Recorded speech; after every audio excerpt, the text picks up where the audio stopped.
Hello friends, welcome to this channel stock market info. तो चलिए friends, video को start करेंगे। डिस्कस करेंगे एक कंपनी को लेकर जिसका नाम है हिताची एनर्जी। आपने भी इस कंपनी के बारे में फ्रेंड्स सुना होगा। और इस वीडियो में फ्रेंड्स हम डिस्कस क्या करेंगे कि ऐसी कौन से पॉइंट्स हैं, कौन से ऐसे पॉजिटिव ट्रिगर्स हैं जिसके चलते इस कंपनी में ग्रोथ आ सकती है, या अब तक की जो ग्रोथ आई है कंपनी में, तो ऐसे कौन से रीजंस हैं। तो आगे आने वाले टाइम में भी फ्रेंड्स जो फ्यूचर की जो ग्रोथ है इस कंपनी की, उसके बारे में भी हम अंदाज़ा लगा सकते हैं, क्योंकि इस कंपनी का फ्रेंड्स बिजनेस मॉडल है ना, वो बहुत ही ज़्यादा स्ट्रॉन्ग है और फ्यूचर ओरिएंटेड है। तो ये एक चीज़ है फ्रेंड्स, इस कंपनी को बहुत ही ज़्यादा अट्रैक्टिव बना देती है।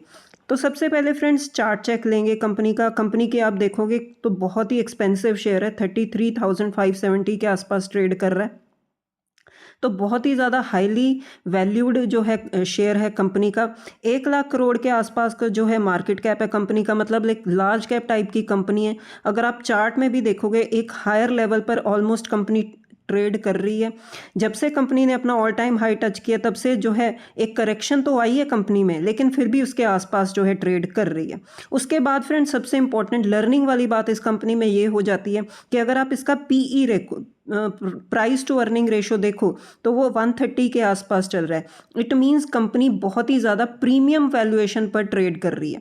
अब इसका मतलब क्या होता है फ्रेंड्स, अगर आप बुकिश नॉलेज के हिसाब से देखो तो ये बहुत ही ज़्यादा एक्सपेंसिव शेयर है, हाई प्रीमियम पर ट्रेड कर रहा है। तो कई बार क्या होता है, मतलब जो एक्सपर्ट्स होते हैं या बुकिश नॉलेज के हिसाब से देखो, तो कोई बोलेगा आपको ये बहुत ही ज़्यादा एक्सपेंसिव शेयर है, इसको लेना नहीं चाहिए। लेकिन फ्रेंड्स अगर मैं आपको बता दूं प्रैक्टिकली, तो जो कंपनीज, जो शेयर्स हाई प्रीमियम पर ट्रेड कर रहे होते हैं, उसका मतलब ये होता है कि इन्वेस्टर्स जो हैं बहुत ही ज़्यादा इसमें ग्रोथ एक्सपेक्ट कर रहे हैं। आने वाले टाइम में ये कंपनी और भी ज़्यादा ग्रो कर सकती है, इसीलिए आज करंटली प्रेजेंट में उसमें इतनी इन्वेस्टमेंट हो रही है। तो ये फ्यूचर पर जो है, ये फ्यूचर पर इन्वेस्ट किया जाता है फ्रेंड्स। आने वाले टाइम में ये कंपनी अच्छे रिजल्ट्स दिखा सकती है, अच्छी ग्रोथ लेकर आ सकती है, तो उसके चलते आज के टाइम में जो है इसमें इन्वेस्टमेंट होती है। तो इसीलिए कंपनी फ्रेंड्स प्रीमियम वैल्यूएशंस पर ट्रेड करती हैं। इसी के उल्टा अगर हम देखें, अगर किसी भी कंपनी का पीई आप देखोगे 10-15 के आसपास ट्रेड कर रहा है, या 20-25 के आसपास जो है पीई जो है शेयर का चल रहा है, तो इसका मतलब ये है कि कंपनी नीचे है, वो आगे मूव ही नहीं कर रही, शेयर मूव ही नहीं कर रहा। तो ये सब चीज़ें होती हैं फ्रेंड्स। ये बुकिश नॉलेज के अकॉर्डिंग देखें तो ये शेयर जो है बहुत ही महंगा होगा, लेकिन प्रैक्टिकली अगर आप देखो, अगर आप बिजनेस को स्टडी करो, तो ये सब चीज़ें क्या शो करती हैं कि ये जो बिजनेस है आने वाले टाइम में ग्रो हो सकता है, इसीलिए आज के टाइम में इसकी जो है वैल्यूएशन प्रीमियम है, मतलब लोग महंगा खरीदने को भी तैयार हैं। तो ये कुछ चीज़ें होती हैं फ्रेंड्स, ये हम स्टडी करते रहते हैं स्टॉक मार्केट में। उसके बाद फ्रेंड्स अब कंपनी का जो है रेवेन्यू मॉडल थोड़ा सा स्टडी करेंगे, जिससे आपको एक अंदाज़ा होएगा कि कंपनी का बिजनेस मॉडल क्या है। फ्रेंड्स कंपनी अप्रॉक्सीमेटली 52% का रेवेन्यू जनरेट करती है। कहाँ से? ये मैन्युफैक्चर करती है इलेक्ट्रिकल हार्डवेयर, मतलब ट्रांसफॉर्मर्स, हाई वोल्टेज प्रोडक्ट्स और ग्रिड ऑटोमेशन, मतलब पावर सेक्टर में, ये कोर पावर सेक्टर में ये काम करती है।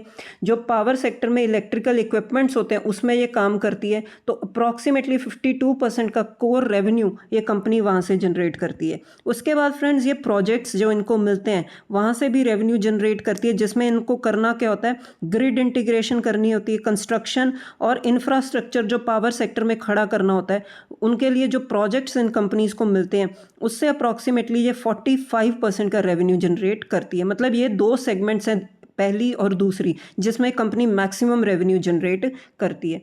उसके बाद फ्रेंड्स ये सर्विस भी प्रोवाइड करती है, जो आफ्टर सर्विसेज होती हैं, जो प्रोडक्ट हम प्रोवाइड कर देते हैं उसके बाद जो सर्विसेज होती हैं उसमें भी ये कंपनी जो है काम करती है, जिसमें अप्रॉक्सीमेटली 3% के आसपास ये रेवेन्यू जनरेट करती है, जिसमें इनको प्रोवाइड करते हैं मेंटेनेंस, अपग्रेड्स और कंसल्टिंग। तो ये सारी चीज़ें जो हैं ये इनके कोर रेवेन्यू में आती हैं। ये फ्रेंड्स इनका आपको बिजनेस मॉडल भी बताता है कि कंपनी जो है पावर सेक्टर में काम करती है, तो इसी के चलते ये कंपनी इतना रेवेन्यू जनरेट करती है। उसके बाद फ्रेंड्स ये कंपनी फ्यूचर में भी, जो फ्यूचर का ग्रोथ सेगमेंट है यानी कि रिन्यूएबल एनर्जी, उसमें भी ये कंपनी काम करती है, जो कि हमारी कंट्री का जो है इंडियन इकोनॉमी का, गवर्नमेंट का भी एक नेशनल जो है एजेंडा है कि हमने शिफ्ट होना है टुवर्ड्स रिन्यूएबल एनर्जी, उसमें भी ये कंपनी काम करती है। और आने वाले टाइम में 500 गीगावाट की जो एनर्जी है उसमें ये सपोर्ट करेंगे और टारगेट इन्होंने सेट किया बाय 2030। मतलब ये ग्रोइंग सेगमेंट जो है रिन्यूएबल एनर्जी, उसमें भी ये कंपनी काम करती है। तो फ्रेंड्स, टिल नाउ इस वीडियो के इस पार्ट तक हमें क्या समझ में आया कि कंपनी पावर सेक्टर में काम करती है। और हमें पता ही है फ्रेंड्स कि इस साल भी हमने फेस किया कि पावर की जो डिमांड है वो बहुत ही ज़्यादा थी, क्योंकि इस बार जो है समर सीज़न थोड़ा सा एक्सटेंडेड था, पीक पे था, उसमें पावर की डिमांड जो ज़्यादा थी। तो इस बार जो पावर कंपनीज़ हैं, स्पेशली जो इस कंपनी की भी अगर हम बात करें तो अच्छा खासा इन्होंने रेवेन्यू जनरेट किया, इनके रिजल्ट्स भी बहुत अच्छे थे, क्योंकि पावर की डिमांड जो थी बहुत ही ज़्यादा थी। और आने वाले टाइम में भी फ्रेंड्स पावर की डिमांड ज़्यादा ही रहने वाली है, क्योंकि हम हाईली डिपेंडेंट हैं इलेक्ट्रिक इक्विपमेंट्स पर। और अगर आप रेजिडेंशियल एरियाज़ में देखो, कमर्शियल एरियाज़ में देखो, आप देखो मतलब अपने सराउंडिंग्स में भी आप अगर आप ऑब्जर्व करो तो आपने ये नोटिस किया होगा कि हमारी डिपेंडेंसी जो है इलेक्ट्रिकल इक्विपमेंट्स पर कितनी है, और जिनकी पूरी डिपेंडेंसी कहाँ पर होगी, पावर पर। तो पावर की जो जनरेशन होगी, उसकी जो डिमांड होगी, उसको पूरा करने में जो है जो भी रिक्वायरमेंट है, ये कंपनीज बहुत ही ज़्यादा बेनिफिट ले सकती हैं। तो ये सारी चीज़ें क्या है फ्रेंड्स, ये आने वाले टाइम में इस कंपनी को ग्रोथ प्रोवाइड कर सकती हैं। सेकेंड फ्रेंड्स, जो डेटा सेंटर की जो ग्रोथ है, जो हम देख रहे हैं कि जो नई अप्रोच ओपन हुई है, नया एक ग्रोथ वेन्यू ओपन हुआ है, जैसे कि डेटा सेंटर में भी फ्रेंड्स पावर की रिक्वायरमेंट बहुत ही ज़्यादा रहेगी। जितना एआई ग्रो होगा उतने ही डेटा सेंटर भी ग्रो होगा। अगर डेटा सेंटर ग्रो होगा तो उसमें होगी पावर की डिमांड जो पूरी करनी होगी।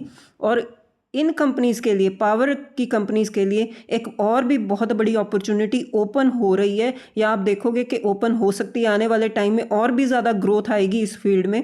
तो ये पावर कंपनीज़ जो हैं और भी ज़्यादा बेनिफिट ले सकती हैं। तो ये कुछ फैक्टर्स हैं फ्रेंड्स जो इस कंपनी के लिए आने वाले टाइम में एक पॉजिटिव ट्रिगर लेकर आ सकते हैं। और नो डाउट फ्रेंड्स, यही मैंने आपको बिगिनिंग में बताया कि शेयर बेशक एक हाई प्रीमियम वैल्यूएशन पर ट्रेड कर रहा है, लेकिन वो क्यों ट्रेड कर रहा है, क्योंकि एक ग्रोथ अपॉर्चुनिटी ओपन हो रही है पावर कंपनीज के लिए। तो वही बेनिफिट ये कंपनीज लेगी आने वाले टाइम में। और अभी डेटा सेंटर को अगर हम देखें तो ये तो फ्रेंड्स जस्ट एक बिगिनिंग है, आने वाले टाइम में और भी ज़्यादा ग्रोथ हम देखेंगे इस सेगमेंट में। अगर फ्रेंड्स इसका फंडामेंटल एनालिसिस लें तो शेयर होल्डिंग पैटर्न अगर आप देखोगे तो प्रोमोटर्स के पास 71% के आसपास का स्टेक है, एफआईज ने स्टेक अपना इंक्रीज किया 12% के आसपास, डीआईएस के पास 6% के आसपास का स्टेक, और पब्लिक भी होल्ड कर बैठी है 9% के आसपास। तो मतलब ज़्यादातर स्टेक जो है ऐसी एंटिटीज़ लेकर बैठी हैं, यानी कि प्रोमोटर्स, एफआईएस, जो लॉन्ग टर्म के लिए इसमें लॉक करके बैठे हैं फंड्स। और इनका जो फंडिंग होती है फ्रेंड्स, ये लॉन्ग टर्म के लिए होती है, क्योंकि इनको लगता है कि आने वाले टाइम में कंपनी ग्रो कर सकती है। अगर आप इसकी बैलेंस शीट भी देखो तो रिजर्व्स देखोगे आप ग्रोइंग मोड में ही है। मार्च 2024 में जो रिजर्व्स 1300 के आसपास थे, वहीं ग्रो होकर 4200 के आसपास, अब 5100 के आसपास। मतलब रिजर्व्स में अगर आप देखो तो कितनी ह्यूज जंप आई है। रिजर्व्स क्यों जंप कर रहे हैं, क्योंकि प्रॉफिट्स इंक्रीज कर रहे हैं। प्रॉफिट्स में से ही तो फ्रेंड्स शेयर निकाला जाता है और रिजर्व्स में ट्रांसफ़र किया जाता है। तो ये एक हिंट होता है कि प्रॉफिट्स कंपनी के इंक्रीज हो रहे हैं। बोरोइंग्स भी अगर आप देखोगे फ्रेंड्स तो बोरोइंग्स लगातार कंपनी रिड्यूस करती जा रही है। और टोटल एसेट्स भी अगर आप देखोगे तो वही ग्रोइंग मोड में है, 4700 के आसपास, फिर 8600, अब 12000 के आसपास जो है 12,000 के आसपास आपको एसेट्स देखने को मिलेंगे। उसके बाद फ्रेंड्स हम ईयर ऑन ईयर बेसिस भी जो देखें तो एक रिजल्ट का एनालिसिस ले लेते हैं। तो सेल्स अगर आप देखोगे टॉप लाइन ग्रोइंग मोड में ही है, 6300 के आसपास, फिर 81, अब 91।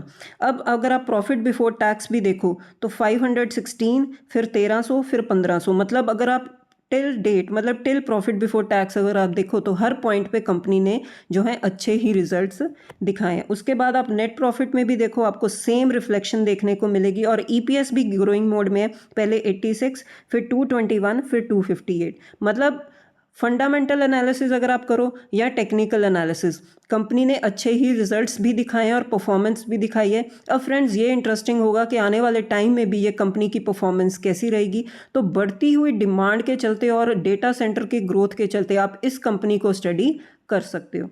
तो ठीक है फ्रेंड्स, वीडियो में इतना ही, अब मिलते हैं नेक्स्ट वीडियो में। Till then bye bye.